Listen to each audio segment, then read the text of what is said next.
En este contenido hablaremos de 4 temas muy importantes.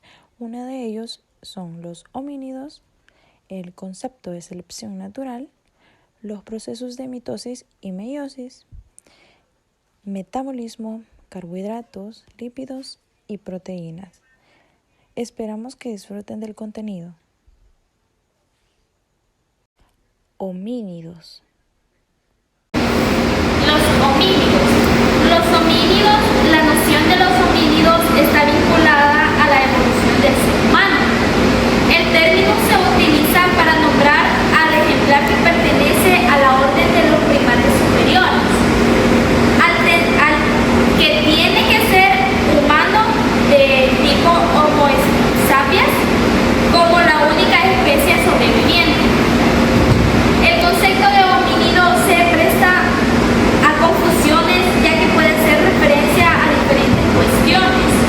Por un lado nos encontramos con una tribu de primates que incluye solo a los hominidés vivientes, con el ser humano como la única especie sobreviviente. Mientras que por otro lado hay a los homínidos en general, con los primates bípedos y los grandes simios.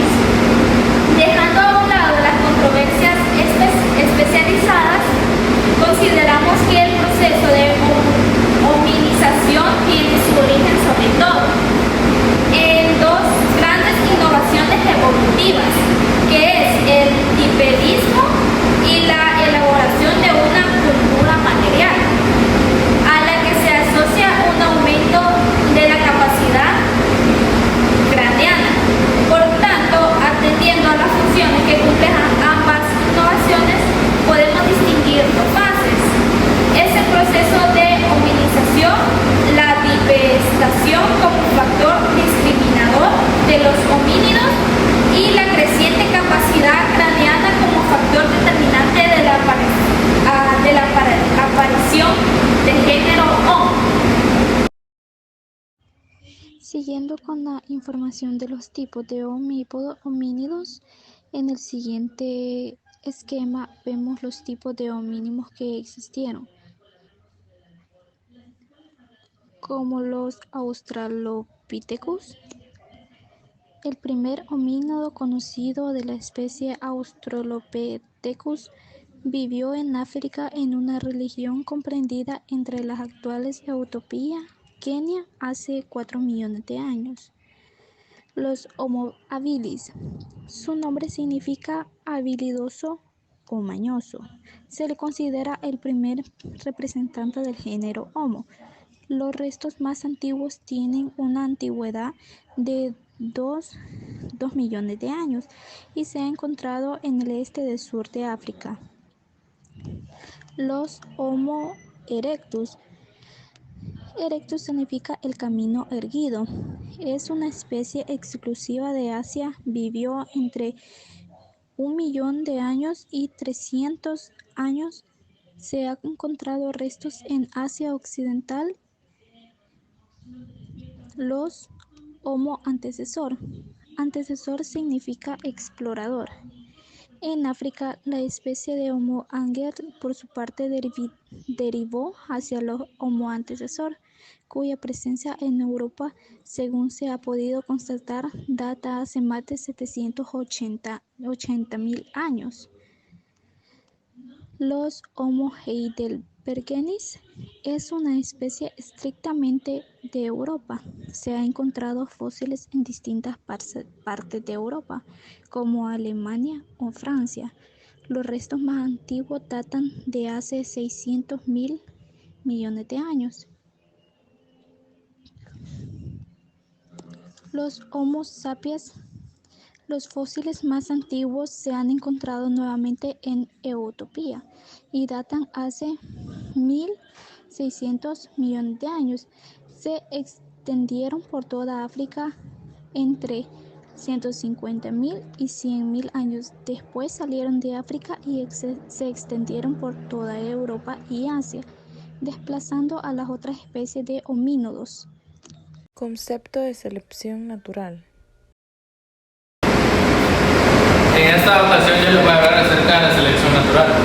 Ya hemos visto algunos diferentes mecanismos de evolución, como la de la deriva genética, la migración y la mutación, pero esto va más allá de la lista. Todos tenemos un mecanismo que hace que la población evolucione, cambie su posición genética a lo largo de sus generaciones. Hay puntos importantes de la selección natural. En esto puede introvertir lo que es la microevolución. Este es un cambio de frecuencia en los alelos, un proceso mediante el cual los alelos que confieren una mayor adecuación se hacen más comunes dentro de la población.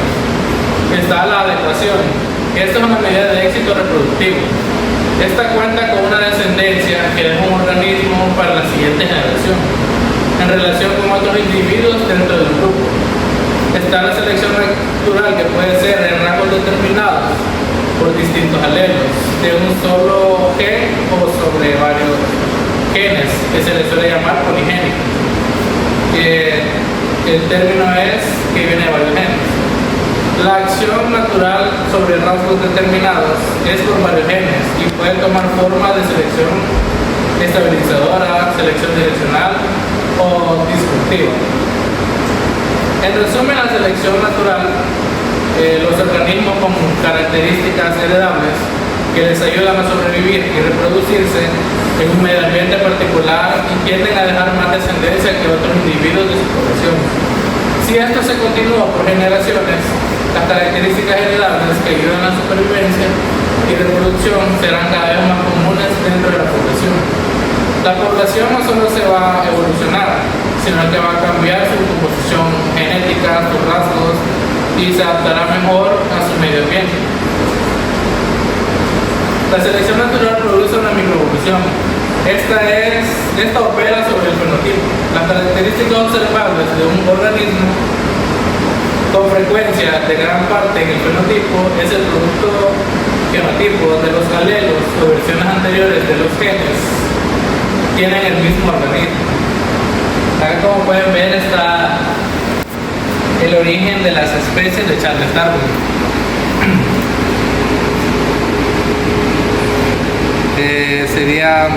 Este libro formó parte del Museo de Naturalista en la expedición de Fitzroy.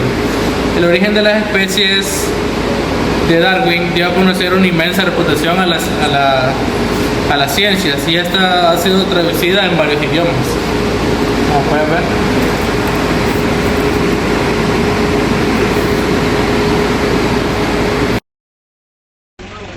¿Qué es la selección natural? Es una noción evolutiva propuesta por Charles Darwin que explica de cómo las especies con rasgos que les favorecen en un entorno determinado tienen más posibilidades de sobrevivir y de reproducirse, transmitiendo sus atributos a las siguientes generaciones y prevaleciendo sobre otras especies menos aptas. Uno de los ejemplos más conocidos de selección natural es el de la polilla, Biston betularia, cuyo fenotipo dominante antes de la revolución industrial era el de color de ala gris claro. Este tono contribuía a su camuflaje con los líquenes de los árboles. Cuando los líquenes empezaron a oscurecerse debido al olín de las industrias, las mariposas negras de esta especie, que eran extremadamente inusuales, comenzaron a prosperar y a hacerse cada vez más frecuentes, mientras que las grises se reprodujeron. La explicación está en que, pese al gen de las alas negras era recesivo, las oportunidades de las Biston betularia negras frente a este nuevo entorno eran mayores. Sus depredadores ya no podían verlas con tanta facilidad y empezaron a cazar las mariposas grises, que ahora son más visibles. Ahora la pregunta: ¿cuáles son las premisas de la selección natural? La selección natural, como la describió Darwin, tenía que cumplir tres premisas. La primera es variabilidad fenotípica, es decir, la existencia de diferentes expresiones de una determinada característica. Por ejemplo, el color de las alas. Transmisión: si el rasgo no se puede heredar o replicar, no puede hacer selección natural ni evolución. Y el factor de la selección diferencial: la variación debe presentar una diferencia en la cuestión crucial de sobrevivir o no. reproducirse o no, de tal manera que los caracteres que la constituyen pueden seguir propagándose. En biología se le llama a esto eficacia biológica. Procesos de mitosis y meiosis. Mitosis es un proceso mediante el cual una célula se divide dando origen a dos células hijas con el mismo número de cromosomas que la célula original. Vamos a hablar sobre las 4 fases y en qué consisten. La primera, profase. Los cromosomas se condensan y la membrana nuclear ya no es visible. Metafase. Los cromosomas se alinean en el ecuador de la célula. La anafase. Las cromáticas de cada cromosoma se separan y se mueven hacia los polos. Y por último, telofase.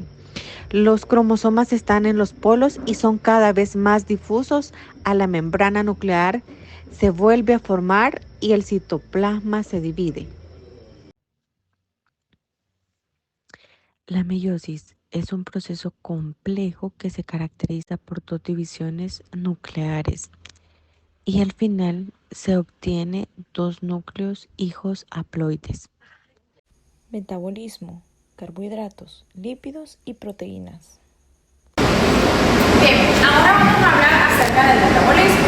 Y como sabemos, el metabolismo es un conjunto de procesos físicos y químicos que ocurren en las células.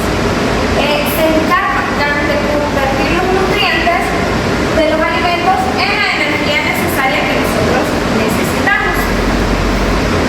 El metabolismo incluye procesos como respirar, hacer la digestión, hacer circular la sangre, mantener la temperatura corporal y eliminar los desechos. Tenemos diferentes tipos de metabolismos, pero eso lo vamos a ver un poco más adelante y se lo vamos a explicar a través de unos esquemas donde vamos a hablar también la importancia de las proteínas, los carbohidratos y los lípidos. Otro dato importante del metabolismo es que este se refiere a todos aquellos procesos químicos que ocurren en el cuerpo como la combustión de azúcares.